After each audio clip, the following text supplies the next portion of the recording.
Hi, this video is from interview.com. Interview.com is a job portal.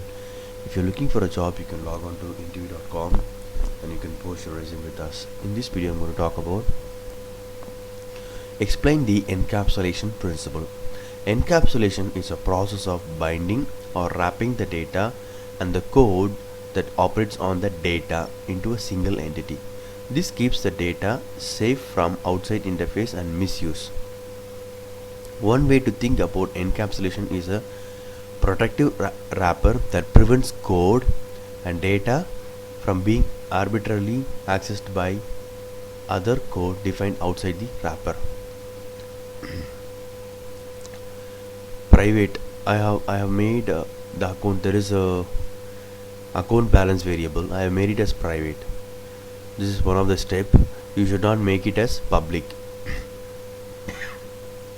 because from outside the class no one should try to access it directly, and they should not set this value for an invalid value.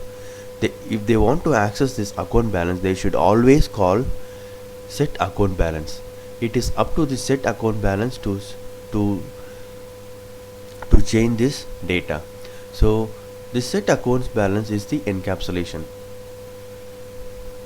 Why we are using this one? Because this set account balance method takes the responsibility of protecting this data, updating the data, and if there is any invalid, it is the responsibility of the set account balance method to reject that data. Say, and here also get account balance. This method takes the responsibility to return this data. It might be reading from a file, it can make some logic. Okay, it's up to the application logic to read from the database file, or even this method can connect to a different server using REST call or RMI, whatever it is. Okay, this will help not to break the contract. Say for example, today we are reading from the database.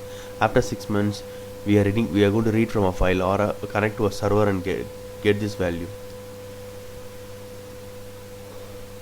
Still we will not break the contract. The third party or the other application that using get account balance, they'll still call the account balance, but internally in this method we will change the logic, so we are not breaking the contract.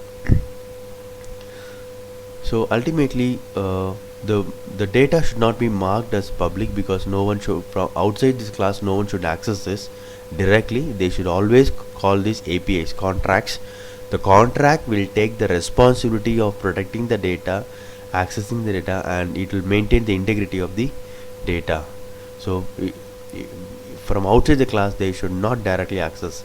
So in order to protect that code and the data, encapsulation is required. Hope this video is useful. Thank you and all the best.